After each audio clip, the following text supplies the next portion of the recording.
Asifiwe sana. Mungu akubariki na Mungu akuvushe. Na leo katika kukuongoza maombi ya siku 21, leo ni wiki ya pili, na wiki ya kwanza tulikuwa tunaomba utakaso. Amina. Kabla ya kubadilishwa na kabla ya kuinuliwa unahitaji utakaso. Na wiki ya kwanza ilikuwa tunazungumzia kuhusu utakaso wa kiakili, mioyo, neema ya urejesho. Bwana Yesu asifiwe sana. Na wiki hii ya leo ni wiki ya pili, ambapo ni kuanzia siku ya 8 leo hadi siku ya 14. Hii wiki ya pili tutahusika zaidi na kupanda viwango. Lengo kubwa katika wiki ya pili ni kuachiliwa kwa mafanikio na kuinuliwa. Kuachiliwa kwa mafanikio na kuinuliwa. Shalom. Kwa hiyo siku ya leo ni siku ya 8. Siku hii ya 8 ya leo tunahitaji neema ya kutambua kwamba kunayo ahadi ya kupandishwa.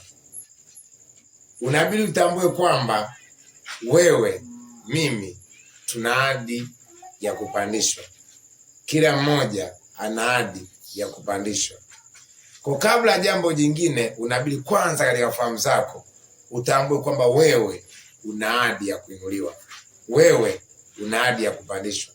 Mungu ameahidi kukupandisha. Mungu ameahidi kukupeleka viwango vingine.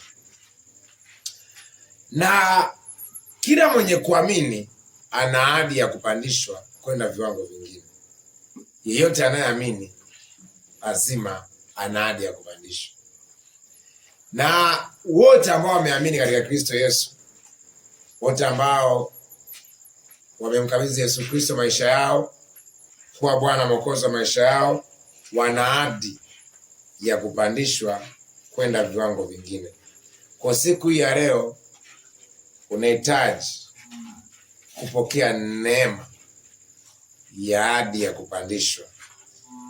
Maandiko yanasema kwenye kitabu cha Kumbukumbu la Torati sura 28 mstari wa 13, anasema Bwana atakufanya kuwa kichwa wala si mkia, nawe utakuwa juu tu wala hui chini, utakapoyasikiza maagizo ya Bwana Mungu wako ni kuagizayo hivi leo, kuiangalia na kufanya. Kwa katika Biblia tunaona hakuna mtu aliyemwamini Mungu akakosa kuinuliwa. Hakuna mtu aliyemwamini Mungu akakosa kupandishwa na kupeleka na kwenda viwango vingine zaidi. Kwa hiyo mfumo wa Mungu wa kuzipokea ahadi zake, kuna mengi zaidi ambayo anakuarikia na anakuandalia miezi inayokuja, siku zinazokuja. Anachokihitaji kwako ni kuendelea kuamini ahadi aliyokuambia ya kuwa utaipokea. Kwa hiyo imani yako inazaa uhusiano, na uhusiano unazaa neema, na neema inazaa kuinuliwa. Bwana Yesu asifiwe sana. Kwa hiyo tambua kwamba kila mmoja ana ahadi ya kuinuliwa. Kuinuliwa ni ahadi yako. Mtu mmoja aliwahi kuuliza kwamba wangapi ambao wana agano la kiuchumi na Mungu? Hakuonekana hata mmoja. Ni kosa kubwa sana, kwa sababu agano la kiuchumi ni kupitia Biblia, ni kupitia neno. Mungu amesema na nini kuhusu uchumi wako? Bwana Yesu asifiwe sana. Kwa hiyo unabidi kwanza utambue ahadi ambazo Mungu amekuwekea. Lazima uishi kwa neno. Neno linasema nini kuhusu maisha yako, kuhusu hatua uliopo? Kwa hiyo Mungu si wa kuwainua watu wenye uwezo mkubwa peke yake, bali Mungu huwainua watu wanaomwamini hata katikati ya udhaifu wao. Mungu anawainua watu wanaomwamini hata katikati ya udhaifu wao. Kwa kila mtu anayemwamini Mungu ana ahadi ya kubadilishwa. Kila mtu anayemwamini Mungu ana ahadi ya kutukuzwa. Kila mtu anayemwamini Mungu ana ahadi ya kuinuliwa kwa wakati wa Mungu. Kuna nyakati na majira. Mungu amekifanya kila kitu kizuri kwa wakati wake. Shida si kama Mungu hana nguvu ya kukuinua, bali watu wengi huwa wanakata tamaa kabla ya wakati wao wa kuinuliwa. Kwa kuna nyakati na majira ambayo tumewekewa ili Bwana akapate kukuinua. Kuna nyakati ambazo Mungu ameziweka, ni nyakati za kubarikiwa kwako. Anasema kuna nyakati na majira yake. Kila jambo amelifanya kuwa zuri kwa majira, nyakati zake. Kuna wakati wa kupanda, lakini kuna wakati wa kuvuna. Kwa imani ya kuamini ile ahadi ambayo Mungu amekuwekea ndiyo mlango wa kukuhamisha wewe kwenda kiwango kingine.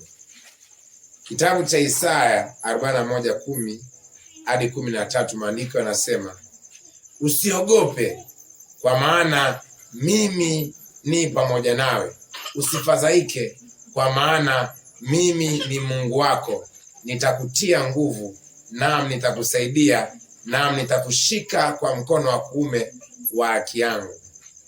Tazama, wote waliona hasira juu yako watatahayarika na kufadhaika. Watu washindanao nawe watakuwa si kitu na kuangamia. Kwa hiyo tunashinda au utashinda si kwa nguvu zako. Utashinda si kwa connection ya watu ulionao, na utashinda si kwa silaha ulizonazo, bali nashinda kwa neema ya Mungu. Mungu ameahidia kukushika mkono. Katika ahadi ambayo Mungu amekuahidia utafika. Hakuna mtu akuzuilia katika kusudi lililowekea. Bwana asifiwe sana. Jambo la kuhitaji zaidi ni kuamini tu na kuishi katika ahadi ambayo Mungu amekuwekea. Kwa hiyo imani ndiyo inakutoa kutoka kwenye kifungo ulichopo, kifungo kimoja, kwenda katika uhuru zaidi. Imani ndiyo inakuwezesha kutoka nyuma kwenda mbele. Imani ndiyo ilimwezesha Yusufu asijali kule kupigwa na ndugu zake, asijali kule kuonewa na ndugu zake, asijali kuuzwa akiwa uchi. Aliamini katika ahadi Mungu aliyomwekea. Imani ndiyo ilimsaidia Ibrahimu atembee kwa kuendelea kumwamini Mungu, kwa sababu ahadi aliyopewa aliendelea kutembea kwa imani zaidi, kwa sababu aliamini katika ahadi ambayo Mungu amemwekea. Kwa licha ya kuwa Ibrahimu alipitia nyakati, chakula kimekosa, anakosa mtoto, lakini aliendelea kutumaini. Bwana Yesu asifiwe sana. Kwa hata kama majaribu yatakuwa ni namna gani, endelea kutumainia ahadi ya Mungu. Mungu amekwambia utazaa mtoto. Mungu amekwambia utabarikiwa.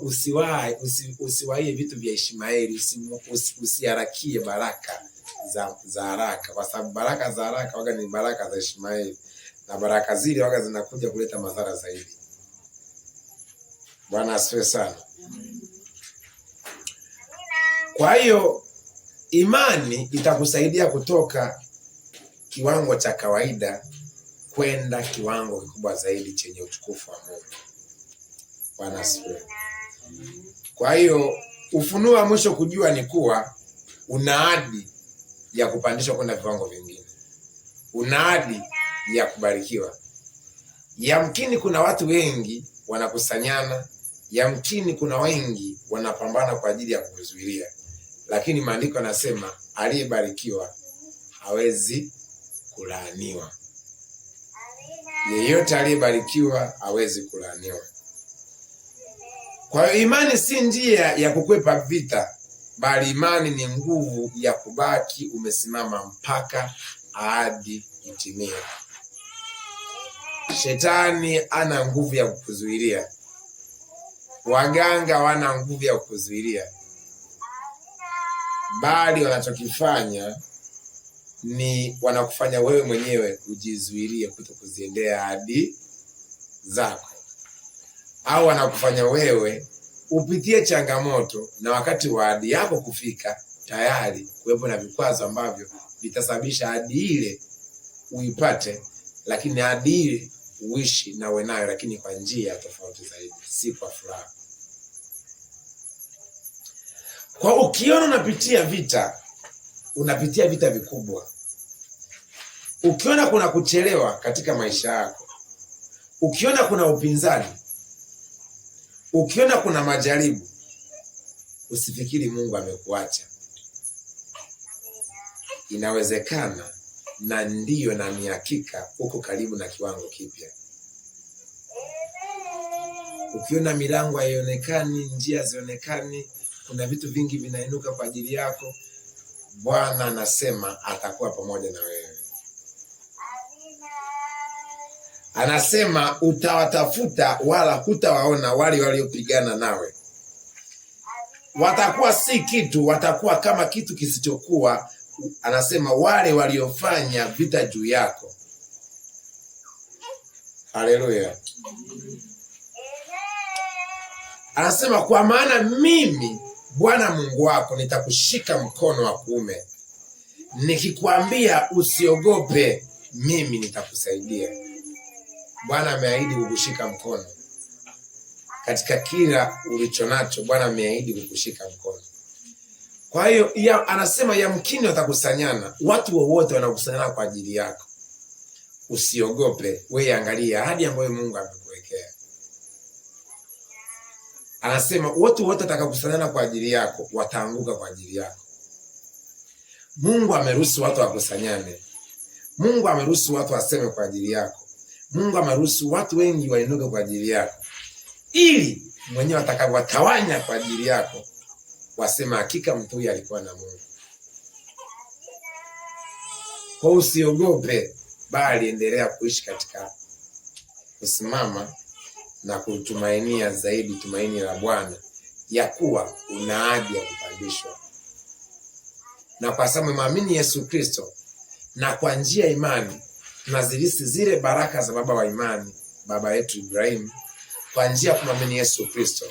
Bwana asifiwe sana. Kuna sisi tunakuwa ni uzao uliobarikiwa, ni uzao uliotukuzwa. Kwa nini? Kwa sababu tumemwamini, naye ametufanya kuwa wenye haki kwa njia ya imani. Kwa hiyo usichoke, tumaini na endelea kutafuta uso wa Bwana. Haleluya. Ninakuombea katika siku njema ya leo, neema ya kuvuka zaidi, neema ya kupanda viwango vingine zaidi. Utambue kwamba kuna ahadi ambayo Mungu amekuwekea. Una ahadi ya kubadilishwa, una ahadi ya kuinuliwa, una ahadi ya kwenda viwango vipya, katika jina la Yesu.